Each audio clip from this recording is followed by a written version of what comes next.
Hi friends, good evening. Welcome to Delhi சமையலறை.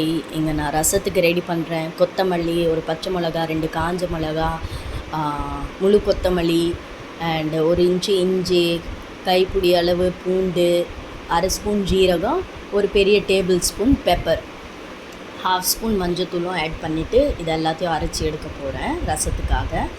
And கருவேப்பிலையும் add பண்ணிக்கிட்டேன், சொல்ல மறந்துட்டேன், சாரி. இங்கே வந்துட்டு ஒரு பெரிய லெமன் சைஸ் புளி ஊற வச்சுருக்கேன். இங்கே நான் ஒரு தக்காளியை அப்படியே பிசைஞ்சு பேஸ்ட் ஆக்கலாம், நம்ம கையாலேயே இன்றைக்கி வந்து நம்ம டேலண்ட்டை சக்தியை காமிக்கலான்னு பார்த்தேன், வேலைக்கு ஆகலை. அதால் அதை மிக்சியில் அரைச்சி எடுத்துக்கிட்டேன். ப்ளஸ் இங்கே ஒரு பாத்திரத்தில் நான் எண்ணெய் விட்டுருக்கேன். ஒரு அரை குழி கரண்டி எண்ணெய் விட்டு இது கூடவே நான் வந்துட்டு 1/2 ஸ்பூன் கடுகு சேர்த்துருக்கேன், கூடவே ஜீரகமும் சேர்த்துருக்கேன். பார்த்திங்கன்னா கடுகு ஜீரகத்து கூட வெந்தயமும் ஒரு என்ன சொல்லுவாங்க 1/2 ஸ்பூனை விட கம்மியாக வெந்தயம் சேர்த்துருக்கேன். இதெல்லாமே வந்துட்டு நல்லா பொரிஞ்சு வந்ததுக்கப்புறம் இது கூடவே நான் வந்து பெருங்காயத்தூள் சேர்க்குறேன். எனக்கு எப்போ பெருங்காயத்தூள் சேர்த்தாலுமே பாத்திரத்தில் கீழே ஒட்டிட்டு வந்துடுது. அதுக்கு ஏதாச்சும் சொல்யூஷன் இருந்தால் சொல்லுங்கள், ட்ரை பண்ணுறேன். ஏன்னா எப்போவுமே தீஞ்ச மாதிரி ஆகிட்டுருது. ஸோ கூடவே ஒரு பச்சை மிளகா, ஒரு காஞ்ச மிளகாவை கிள்ளி போட்டிருக்கேன், கைப்பிடி அளவு கருவேப்பிலை, ப்ளஸ் இந்த ரசத்துக்காக அரைச்சி வச்சேன் இல்லையா, அந்த மசாலாவும் ஆட் பண்ணி குக் பண்ணி ஒரு 1/2 ஸ்பூனை விட கம்மியான மஞ்சத்தூள் அண்ட் 1/2 ஸ்பூன் வந்துட்டு மிளகாத்தூள் ஆட் பண்ணி அதையும் இதோட மிக்ஸ் பண்ணி விட்டுட்டு நான் அரைச்சி வச்ச தக்காளி கொத்தமல்லி கூட நல்லா பிழிஞ்சு, அதாவது கரைச்சி எடுத்த புளியை மிக்ஸ் பண்ணி அந்த தண்ணியை இப்போ ஊற்றுறேன் பாருங்கள். ஊற்றிட்டு இது கூடவே எக்ஸ்ட்ராவாக நல்லா தண்ணி வந்துட்டு நிரப்பி ஒரு அரை பாட்டில் தண்ணிக்கிட்ட ஊற்றி நல்லா ஒரு ஸ்பூன் அளவுக்கு உப்பு போட்டு நல்லா கிண்டி விட்டு இதை கொதிக்கிற அளவுக்கு விட்டணும். அப்படியே கொதித்து வரக்கூடாது.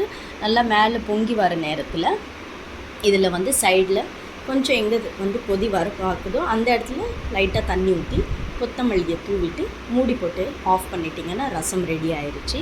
ஆனால் இன்றைக்கி என்ன ஸ்டைல் பார்த்தோன்னா இதில் ஒரு இன்ச் அளவுக்கு நான் வெல்லமும் போட்டிருக்கேன். ட்ரை பண்ணி பாருங்கள், செம்ம டேஸ்ட்டாக வரும். ஸோ ரசம் நமக்கு ரெடி ஆயாச்சு. இங்கே இன்னும் ஒரு பக்கம் பார்த்திங்கன்னா ரைஸும் குக் ஆயிடுச்சு. ஸோ ஆஃப் பண்ணியாச்சு. That means rasam ready. So இங்கே வந்துட்டு நான் ரைஸும் குக் பண்ணிகிட்ருக்கேன். இது கூடவே இறைச்சி ப்ளஸ் கோவக்காவும் செய்ய போகிறேன். பார்த்திங்கன்னா இங்கே வந்து கோவக்காக ரெடி பண்ணிக்கிட்டு இருக்கேன். கோவக்காய் சொல்லுங்கள் நீங்கள் கமெண்ட்டில் எப்படி அதை ப்ரொனவுன்ஸ் பண்ணணும்னு. எனக்கு தெரிஞ்ச தமிழில் நான் பேசுகிறேன், சாரி. யாருக்காச்சும் வந்துட்டு நான் பேசுகிற தமிழ் பிடிக்கலன்னா கொஞ்சம் அட்ஜஸ்ட் பண்ணிக்கோங்க. நான் இப்படி தான் பேசி பழகியிருக்கேன். இங்கே வந்துட்டு எண்ணெயில் நான் பூண்டு சாப் பண்ணி போட்டுட்டு ஒரு வெங்காயம் வந்துட்டு சாப் பண்ணி போட்டு நல்லா அதை வதக்கி எடுத்ததும் கூடவே கோவக்காயை வந்துட்டு இதில் ரவுண்டாக கட் பண்ணி எடுத்துருக்கேன். அதையுமே இது கூட ஆட் பண்ணிவிட்டு அதை அப்படியே விட்டுறோம். அது பாட்டு வெந்துக்கிட்டு இருக்கோம். இங்கே இறைச்சி கறி குக்கரில் எடுத்து ஒரு 2 ஸ்பூன் அளவுக்கு ஃபுல்லாக வந்துட்டு இஞ்சி பூண்டு பேஸ்ட்டு போட்டுக்கிட்டேன். ப்ளஸ் 1/2 ஸ்பூன் வந்து மஞ்சத்தூளும் ஆட் பண்ணியிருக்கேன். இன்னும் அடுப்பு நான் வந்து ஆன் பண்ண கிடையாது. ஜஸ்ட் எல்லாமே இன்க்ரீடியன்ட்ஸ் ஆட் பண்ணதுக்கப்புறம் தான் இதை வந்துட்டு நான் ஆன் பண்ணி ஒரு 6-7 விசில் வைக்க போகிறேன். இங்கே சாப் பண்ண ஒரு வெங்காயமும் ஒரு பெரிய சைஸ் தக்காளியை 4 வந்து ஸ்லிட் பண்ணி அதையும் ஆட் பண்ணிவிட்டு இது கூடவே 1/2 ஸ்பூன் உப்பு ஆட் பண்ணிக்கிறேன்.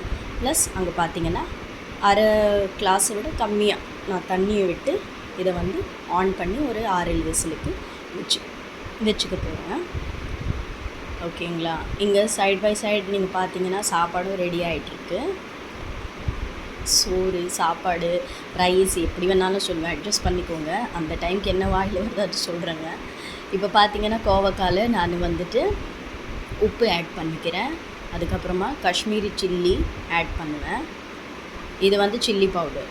இது கூட தனியா பவுடர் ஆட் பண்ணிக்கிறேன். தனியா பவுடர் தீர்ந்துருச்சு. ஸோ இருக்கிற தனியா பவுடர் ஆட் பண்ணி 1/2 ஸ்பூனை விட கம்மியாக மஞ்சள் தூளும் 1 ஸ்பூனு வந்துட்டு நான் இங்கே காஷ்மீரி சில்லி ஆட் பண்ணி, நார்மல் சில்லி காஷ்மீரி சில்லி ரெண்டுமே ஆட் பண்ணியிருக்கேன். ப்ளஸ் அது நல்லா பொரிஞ்சு குக்காகி வரும். அதை வந்துட்டு பார்த்திங்கன்னா எவ்வளோ அழகாக பொரிஞ்சு வந்துருக்கு பாருங்கள். ஸ்லோலியே வச்சு குக் பண்ணுங்கள். ஹையில் வச்சிங்கன்னா ட்ரை மசாலா எல்லாமே தீஞ்சு போயிடும். ஸோ இந்த நான் ஒதுக்கி விடுறதுக்கான காரணம் என்னென்னா, ஆஸ் யூஸ்வல் நான் வந்து இதோட டொமேட்டோ ஆட் பண்ணுறேன். ஒரு சாப் பண்ணின ஒரு டொமேட்டோவை ஆட் பண்ணி மூடி வச்சு 5-10 மினிட்ஸில் இதுவுமே வந்துட்டு குக்காகி வந்துடும் பாருங்கள். ஸோ கோவக்காவுமே ரெடி ஆயிடுச்சு. பார்த்தீங்கன்னா தக்காளியெல்லாம் நல்லா வந்து சூப்பராக கோவக்காய் பொரியல் ரெடியாகி வந்துருந்துச்சு. கண்டிப்பாக ட்ரை பண்ணி பார்த்துட்டு எனக்கு கமெண்ட்டில் சொல்லுங்கள். இது கூடவே வந்து இறைச்சி கறியுமே வந்துட்டு ஒரு 7 விசில் வந்துருச்சு. 6-7 விசில் வச்சுருங்க. நல்லா அதுவுமே குக்காய் வந்துருந்துச்சு. பார்த்தீங்கன்னா எவ்வளோ அழகாக பாருங்கள், இந்த பொரியல் எவ்வளோ அழகாக வந்திருக்கு. ஸோ இந்த இறைச்சி கறி நல்லா குக்காய் வந்துருச்சு. கண்டிப்பாக இது மாதிரி நீங்கள் ட்ரை பண்ணி பாருங்கள். எஸ்பெஷலி நீங்கள் வந்துட்டு ரசத்துக்கு கூட இது மாதிரி இறைச்சி கறி உருளைக்கிழங்கு போட்டு பெப்பர் தூக்கலாக போட்டு செஞ்சிங்கன்னு வச்சுக்கோங்களேன், செம்ம டேஸ்ட்டாக இருக்கும். கண்டிப்பாக நீங்களும் ட்ரை பண்ணுங்கள். இந்த கிழங்கு போட்டு இன்னும் 2 விசில் வச்சு இறக்கிட்டிங்கன்னா சூப்பரான டின்னர் ரெடி. கண்டிப்பாக ட்ரை பண்ணி என்ஜாய் பண்ணுங்கள். அண்ட் கமெண்ட்டில் எப்படி இருந்துச்சுன்னு சொல்லுங்கள். Bye bye friends. உங்கள் எல்லாருக்குமே கண்டிப்பாக இந்த ரெசிபி பிடிக்கும். Love you all.